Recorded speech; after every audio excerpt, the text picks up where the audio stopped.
আবার সেই শাহবাগ প্রকাশের যে গুণ সেটা প্রচলিত এই যে এত বড় স্বাধীনতা হলো আমাদের কতদিন সংগ্রাম শিশুকালে সংগ্রাম বললেন করবে না স্যার গিলগামাদি প্রথম সাধারণত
সেখানেও কিন্তু আদিবাসীকে সর্বসংস্থান করা হয়েছে, তাদের সংস্থানকে করা হয়েছে। সেখানে সেখানে দায়িত্ব আদিবাসীদের দিতে হবে। এটা কিন্তু আপনারা আমাদের বেশি জানেন আজকে আমরা অযুক্ত নয়, আমাদের দাবিটা ডিমান্ড এবং রাজ্য সরকারের মধ্যে 1 পয়সা খরচা হবে না। শুধু যেটুকু খরচা হবে সেটা বিধানসভা চালাবার জন্য ওই বিল পাসের সময় যে কয়েক ঘন্টা ইলেকট্রিক বা ফ্যান যাতে খরচা হবে এইটুকু ছাড়া খরচা হবে না। রাজ্য সরকার কিছুই দিতে হবে না, শুধু রাজ্য সরকার অফিসিয়ালি প্রস্তাবটা পাঠাবে কেন্দ্র সরকারের কাছে যে হ্যাঁ এটা একটা সাঁওতাল জাতির ধর্ম সারি ধর্ম। এটা রাজ্য সরকার আমরা পাস করছি, রাজ্য বিধানসভা সদস্যরা পাস করছি 293 সদস্য। তো এই কথাটা উনি বলবেন, এখানে কোনো চাকরিও চাইছি না, কিছু চাইছি না আমরা, যেটা আমাদের সময় সুবিধা করবেন। যাই হোক, এখন সাংবাদিক বন্ধুরা আপনারা আমাদেরকে প্রশ্ন করুন, আমাদের কথা বলতে বলতে টাইমটা গেছে। আপনারা যা প্রশ্ন করবেন আমরা এখান থেকে যথাসাধ্য উত্তর দেওয়ার চেষ্টা করবো। আপনারা এক এক করে আসুন, কোনো প্রশ্ন থাকলে আপনারা বলুন।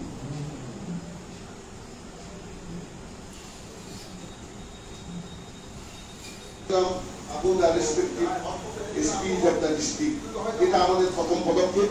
এরপরে যারা সরকার সংবাদ থেকে এসছেন তারাও আপনারা প্রশ্ন করুন, তবে প্রশ্নটা একটু বাংলাতে বললে ভালো হয়। আমাদের সবাই তো সন্তান বোঝেন না, হয়তো আমরা যাহা করে উৎপাদ হয়েছে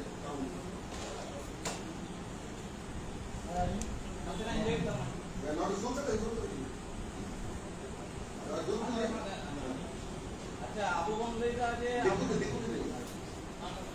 আমরা বলতে চাইছি যে আমাদের শারীরিক ফোরামকে রাজ্য সরকার পাঠায়নি, শুধু সামনা মেনে আমরা সেটা করবো এবং এই আন্দোলনটা চলতে থাকবে যতদিন না আমরা এখানে রাজ্য সরকারের সারি ধরনকে মানে প্রেস বিবৃতি, রাজ্য সরকার একটা সংবাদপত্রের বিবৃতি দিলেই তো হয়। কারণ আমরা যতটুকু জেনেছি অনেক কাগজ দিয়েছে, সারা হেডিংটাও তাই দিয়েছে, সারনা ধরনের জন্য রাজ্য সরকার প্রাথমিকভাবে সিদ্ধান্ত নিয়েছেন। সারি ধরনের কোনো উল্লেখ নেই। যেটাতে উল্লেখ আছে, আমি আনন্দবাজারের মধ্যে আমরা দেখছিলাম উল্লেখ আছে, ওখানে কিন্তু আলোচনা করেছিলেন এইটুকু, কিন্তু সিদ্ধান্তটা যেটা হেডলাইনে দিলেন ওরা সারি ধরনের কথা বলেছে।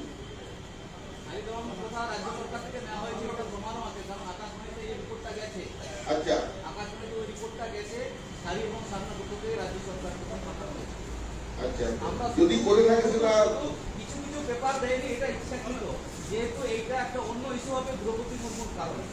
আর এখানে লোককে বিভ্রান্ত করাটাও তো অন্যায়। আর আমাদের ধর্মের নামটা সারি নয়, সারি ধরন। এই কথাটা যদি পরিষ্কার না করা হয়, মানে সারি তো অ্যাডজেক্টিভ, সারি মিনস ট্রুথ।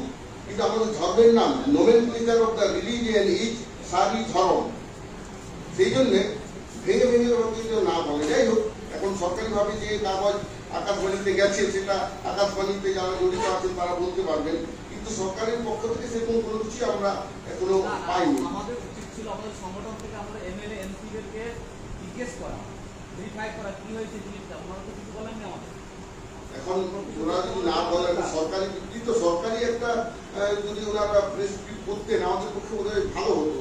তো যাই হোক, এমএলএ সেই কাগজগুলো লিখছে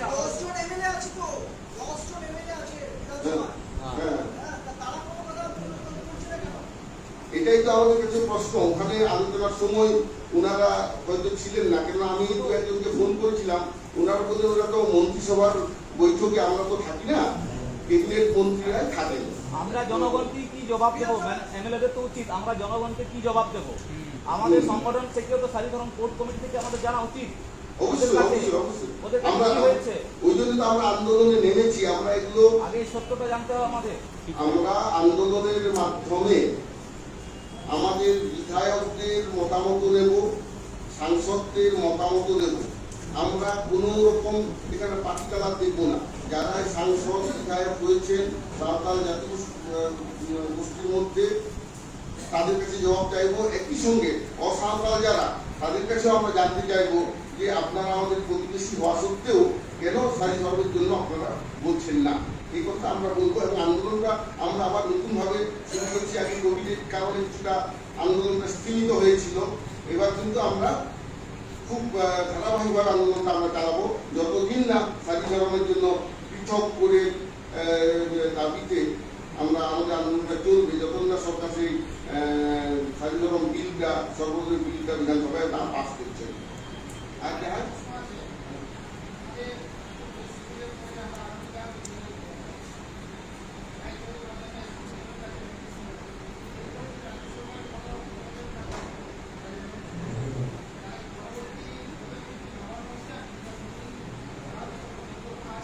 না, এগুলো তো আলোচনা সাপেক্ষ।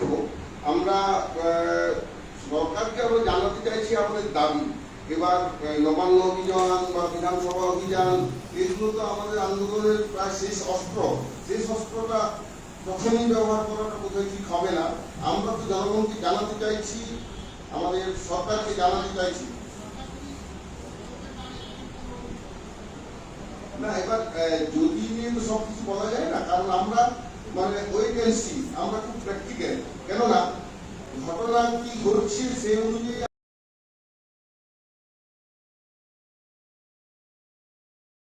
আমরা সিদ্ধান্ত নেবো। আগের থেকে কোনো সিদ্ধান্ত আমরা ঘোষণা করবো না, এই অভিযান করবো ওই অভিযান করবো, সেটা নয়। আমরা জনগণকেও বোঝাবো, একইভাবে সরকারকে আমরা বোঝাতে চাই। আমাদের পূর্ণ আস্থা আছে যে রাজ্য সরকার আমাদের মনোভাব বুঝলে নিশ্চয়ই ওনারা আনবেন, আমাদের এই আস্থাটা আছে। এখানে যদি কোনো রকম ভুল থেকে থাকে সরকারের সিদ্ধান্ত, আমরা তো সবসময় আমাদের রাস্তাটা খোলা। আমরা তো, ওনারা তো আমাদেরও সরকার, আমরা তো এই পশ্চিমবঙ্গের মানুষ, আর আমরা পশ্চিমবঙ্গের পরিবেশ পরিস্থিতি যাতে ঠিকঠাক থাকে তার জন্য তো আমরা লড়াই করছি। আমরা শান্তিপূর্ণ আন্দোলনের মাধ্যমে এক ফোঁটা রক্তপাত না করে সাঁওতালি ভাষাকে আমরা এই শিডিউল করিয়েছিলাম। একটা লোক আমাদের জেলে ঢোকেনি, শুধুমাত্র গণতান্ত্রিক আন্দোলনের মাধ্যমে আমরা আমাদের বক্তব্যটা সরকারকে জানাতে পেরেছিলাম। এক্ষেত্রে আমরা সেরকম সফল হবো, আমাদের দৃঢ় বিশ্বাস। আর কারো যদি প্রশ্ন থেকে একটু বলুন, আমাদের সময় প্রায় শেষ হয়ে আসছে।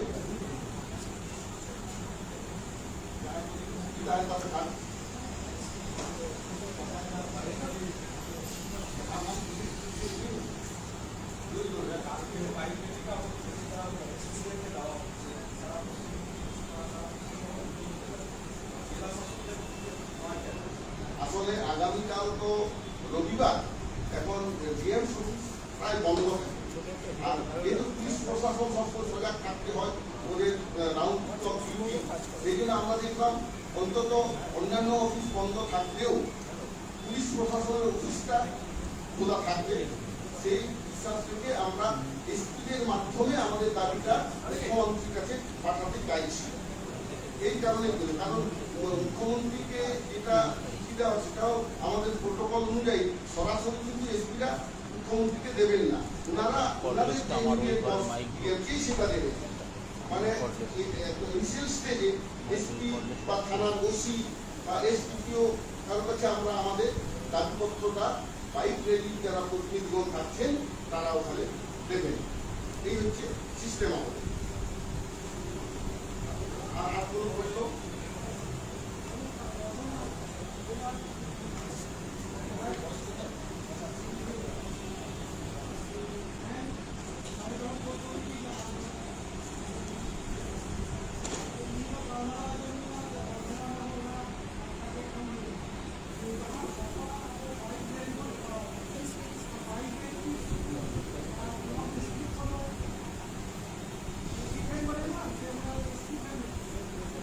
আচ্ছা, ইনি বলছেন যে বাইক র্যালিটা শুধু এসপির কাছে আমরা মেমোরেন্ডাম দেবো নাকি থানার ওসি বাইককে ওখানে দেবো? না, এটা আমরা বলেছি যেখানে যিনি অ্যাভেলেবেল হবেন, কেননা এসপিটাও সবসময় নাও থাকতে পারে, এসপিটা সেকেন্ড ম্যানকে রেখে যেতে পারে, বা যেখানে বড় থানা সেখানেও যাওয়া যেতে পারে। আমরা এটা ওপেন রেখেছি, কারণ আমরা 13 এসপিকে সরাসরি মেইল করে আমাদের এই সিদ্ধান্তের কথা জানিয়ে দিয়েছি এবং আমাদের সংগঠনের পক্ষ থেকেও ওদের যোগাযোগ করা হচ্ছে যাতে ওনাদের নিজের মতো করে ওনারা সময়টা করবেন, কখন মেমোরেন্ডাম সাবমিট করবেন এই বাইকের মাধ্যমে। সুতরাং এটা কোনো সমস্যা নেই, যে কাউকে দিতে পারেন। কিছুটা আমাদের মেমোরেন্ডামটা মানে address to the honourable chief minister, এটাই পাঠানো হবে, এটাই সিস্টেম।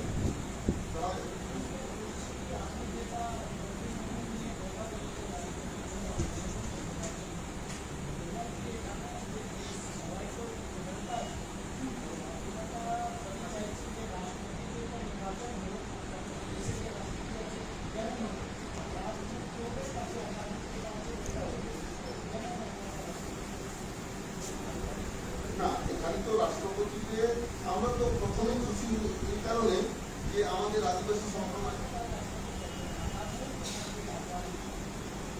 এটার আলোচনাটা ভিন্ন খাতে বলেছে, কারণ আমরা আগে থেকে ভারতবর্ষে যারা আইন তৈরি করেন লোকসভা বিধানসভায় সেখানে পার্সেন্টেজ ঘাটতে দেখবেন উল্লেখযোগ্য সংখ্যায় অপরাধীরা আছে। সেটা এবার ওনারা যিনি আছেন আইন প্রণয়ন করেন লোকসভা বিধানসভার সদস্যরা, তা ওনারা যদি অপরাধীদের ভোটে দাঁড়াবার জন্য বাধা না দেন সেখানে আমি আর করতে পারবো না, আমরা ওদের ভোটটা দিতে পারবো আর দেবো না।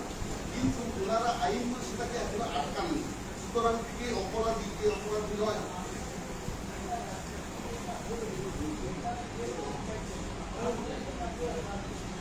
না, সেটা অপরাধী মুক্তই চাইব না। এ রাষ্ট্রের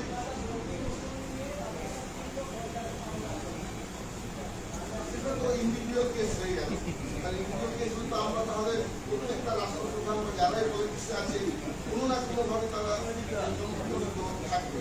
এখন সেটা যতক্ষণ না প্রমাণ হচ্ছে ততক্ষণ আমাদের ভারতীয় আইনে তাকে অপরাধী বলা যায় না।